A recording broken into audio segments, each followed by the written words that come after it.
এই ডিজিটাল লাইব্রেরিটাই একটা কাজ কি, এই ফোকাস কি, কোথায় কাজ করে, কি কাজ করে, এমনি মানুষের মধ্যে এক ধরনের কনফিউশন অথবা কী বলে এটা কিউরিসিটি যেটা বলে বাংলায় বা ইংরেজিতে, সেইটা কিন্তু আছে। সেই জন্য আমরা বারবার ডিজিটাল লাইব্রেরি শব্দটা আনছি এই জন্যে যে আমরা নিজেরা মনে করি যে নড়াইলে 2012 বা তার আগ থেকে আমরা শুরু করেছিলাম। আপনারা যে কাগজ পেয়েছেন দেখছেন যে আমরা শুরু করেছিলাম অনলাইনে প্ল্যাটফর্মে কাজ করার জন্য, সেটা আয় করার জন্য না একমাত্র। আমরা এখানে আমিন, হাবিব, ইমরান, মাসুম, আরও যারা আছে, সবুজ যারা আছে, আমরা ছিলাম একটা প্রোগ্রামটা রেডি করার জন্য। কেন কি দেখি আমরা না বুঝেই কথা করেছিলাম। পরবর্তী দেখা গেল যে ডিজিটাল লাইব্রেরি ফাংশনটা কী হবে, আমরা সেটার সাথে আমরা মাসুমদের সাথে নিয়ে আমাদের যারা পায়োনিয়ার বা যারা নড়াইলে প্রথম ছিল, হয়তো ইয়েরাও ছিল, আসিফ টাসিফ ওরাও ছিল, রনিদের সাথে অনেক কাজ হয়েছে। সাংবাদিক হিসেবে আমি মাসুমকে নিয়ে একটা কন্টেন্ট প্রথমে একটা প্যাকেজ বলেছিলাম, আমরা প্যাকেজ বলি যে মাসুম কীভাবে কাজ করে, বাড়ি থেকে যায়, কেন শুরু করলো। তখন আমাদের মাথায় এইটা ছিল না যে ফ্রিল্যান্সিংটা কী। আমার অফিসকে বুঝতে অনেক কষ্ট হয়েছে যে এইভাবে ফ্রিল্যান্সিং করে এইভাবে আয় করে। তারা এটা ভুল বুঝেছে যে ওডেক্সের দালালি কেন করছেন আপনারা।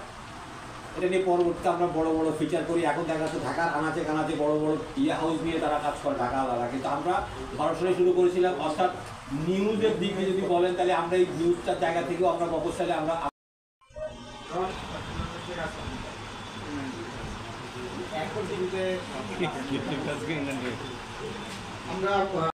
তুহিন ভাই, প্রাপ্তির তুহিন ভাইয়ের স্নেহধন্য কন্যা, এটা প্রাপ্তির জন্য আরো বড় সৌভাগ্য, বড়। আচ্ছা, আমি পরবর্তী চলে গেছে যাই। আসসালামু আলাইকুম, আমি একজন তার ফ্রিল্যান্সারদের সাথে ফ্রিল্যান্সারদের পরিবেশ দেখতে, এটা অবশ্যই আমাদের জন্য আরেকটা গর্বের বিষয়। এবং এটা এই ফ্রিল্যান্সার। আমার নাম হচ্ছে মাসুম, আমি 2012 সাল থেকে ফ্রিল্যান্সিং আছি।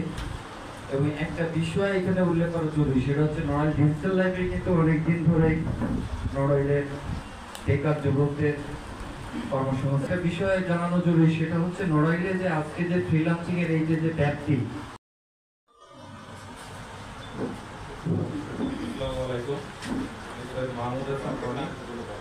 আমি দীর্ঘ 12 বছর প্লাস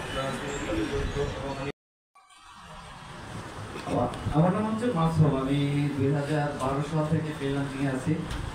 এবং একটা বিষয় এখানে উল্লেখ করা জরুরি, সেটা হচ্ছে নড়াইল ডিজিটাল লাইব্রেরি কিন্তু অনেকদিন ধরেই নড়াইলের বেকার যুবকদের কর্মসংস্থান বিষয়ে জানানো জরুরি। সেটা হচ্ছে নড়াইলে যে আজকে যে ফ্রিল্যান্সিং এর এই যে ব্যাপ্তি,